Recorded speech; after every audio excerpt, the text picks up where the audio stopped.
Hey guys, it's Toniko Pantoja, and one of the comments I got on my YouTube channel was how to have fun animating. But the person also made a comment saying that they can't get motivated when the drawings that they produce aren't good or aren't up to quality. And it's a question that I personally want to explore because I've always been trying to find ways to have fun animating again, but at the same time producing good work. Are there possibilities to do both at the same time? So I feel like within the question, there are two questions. One question being, are there ways to have fun animating? How do I have fun animating? And the other question is, how do I produce good work or good drawings? Because as this person asked, is that they only get motivated when the drawings do look good. So first, I do want to talk about having fun with animation. Something that I do need to say that having fun with animation does not necessarily mean that you're going to produce good, awesome work. And I think constantly thinking about having good work or having the need to produce good work is going to make you have less fun animating. One thing that I do have to say is that to totally embrace having fun with animation, you also have to fully accept that you're going to have bad, crappy work. And if you fully accepted that the work is going to be bad and you're just there to have fun, you're just there to finish stuff regardless, it's going to be a very liberating feeling. Now, me saying that alone might not give you enough direction in terms of how to have fun. And there are many ways that I can say that I can personally have fun with animating. One way is that I like to experiment. I like to experiment with different methodologies, different approaches, or even combining different mediums. Just trying to see what can I do if I don't have a certain regular pipeline that I usually follow.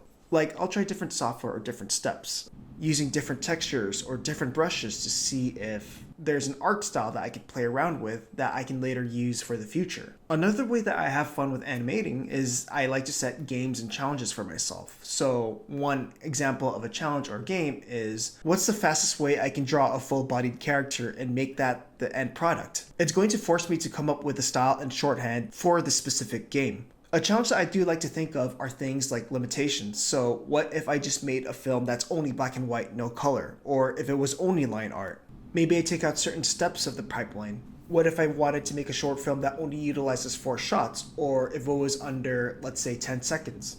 I love limitations because it gives me a clear direction of what I need to focus on. It forces me to work with the restrictions, which then removes a lot of things that I can add that might just be distractions or might lead me astray.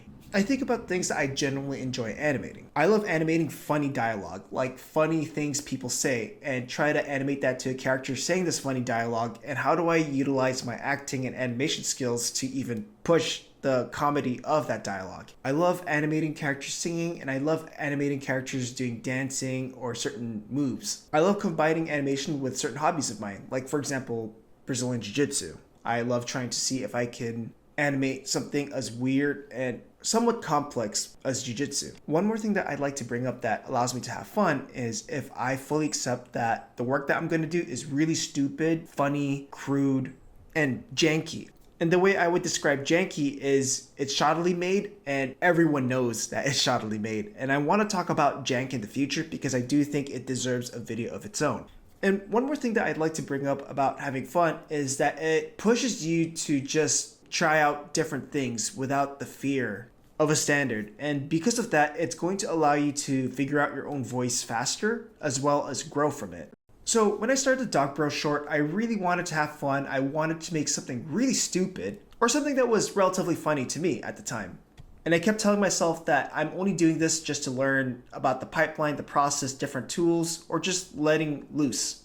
Like having really, really bad drawings. And then over time, when I made more episodes of these Dog Bro short, I found myself pushing the expressions, pushing the drawings so it looks funnier, or getting a better sense of my drawing skills that influence how the characters look now. I tried different animation methodologies where when the characters talk, I would warp them a bit to make them move a bit. Some animation bros will talk about how I'm doing things the wrong way, how it's improper, how it's the wrong way to do lip sync, how I'm cheating. But look, the point is, I was just having fun and I know that's the kind of response I would get. When I did the aerobic stuff, I challenged myself to draw the human figure as fast as possible, reuse certain drawings for the head because they all use the same body. And some people called me out for like cheating or not doing things the proper way. Some called out issues with the anatomy. It doesn't matter. I learned a ton from it. I learned about my shorthand. I learned about the process. With these projects, I made myself laugh, I made a bunch of people laugh, and I think the best results I ever got when it came to the Dog Bro short, for example, is people started relating more to sort of the characters and the story talking about how they know people like this in real life, more so than how the drawing looks or how the animation looks. I think I find that more rewarding than people commenting on the visual or animation look. Now, the next thing I do want to talk about is this need to produce good work or good drawings. And of course, now I'm talking about a different subject matter that goes the opposite of what I talked about with having fun. Whereas the priority of that is being okay with terrible looking work, with the priority of just having fun with the process. But let's say you can't let go of that need to have good drawings or good work. I will say that animation and drawing are two separate skills. However, they do supplement each other. So one thing that I would advise is, let's say you're animating, but you want to have good drawings. Just spend a whole stage of figuring out a layout drawing for each of your shots and making sure those drawings are as tight as possible, the perspective makes sense, the drawings are on model. Just one drawing or two drawings per shot that summarizes the overall idea of that shot, without thinking about the motion or the mechanics of animation. Now, once you figure out all your layout drawings for each of your shots, then you could do an animation pass where you have that layout drawing as a reference, but then you're animating on top of it, making new poses or new drawings. There are two ways you can approach this. You can just do an animation pass where the drawings are super rough, but the overall motion and mechanics are there. Another way to approach it is that you only focus on key poses, not thinking too hard about timing and the mechanics of things. It's just the key poses, and therefore you can just focus more on how the drawing looks. But I think the key takeaway is that if you learn how to differentiate the two, or learn how to prioritize a different stage in the process, I think it's going to make you worry less. If I'm animating super rough, I try my best not to think about how good the drawing looks. I'm going to save that for another stage or another pass. So once I get to that stage, I've already figured out how I want the animation to be. It's really just putting that animation on model. So you really have to learn how to separate those two different practices and give them their own specific stage in the process, so you don't have to keep worrying about the other stage while you're working on one. Like when I was doing my Galarian's fan animation, I wasn't really used to drawing characters like this, and I still am not, but I spent a good deal just spending time doing one single drawing per shot that summarizes what the character should look like or feel like for that shot.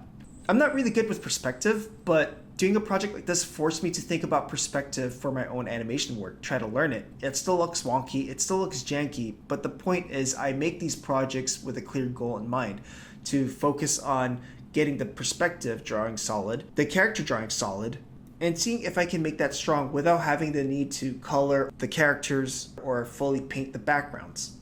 Personally, I think in order to have fun, you kind of have to let go of the standards that you have for yourself and be open to producing really crude, crappy work. Back at school, we had the 48-hour film festival where students had to produce a film within 48 hours or within the weekend. And I think this allowed students just to have fun, to be their raw selves without the standard of having to produce work that will help them get work for a studio. That was for the thesis film screenings. And I will say this, I can rewatch work that I've done that I know that was supposed to be really, really bad. Whereas when I watch work that I thought was going to be, let's say, my magnum opus or high quality, or this was the film that was going to get me work or be seen, I kind of cringe at it because it brings me back to a time where I thought I was cool, or there were things that I thought was cool that I don't really feel the same way anymore. But I also know that behind the scenes of making projects like that, there are big moments where I wasn't having fun anymore. And I had this fear of keeping the standard up. And, you know, it got so bad where when I put a new film that I worked super hard on and it didn't get the same reception as the previous film, I saw it as a failure.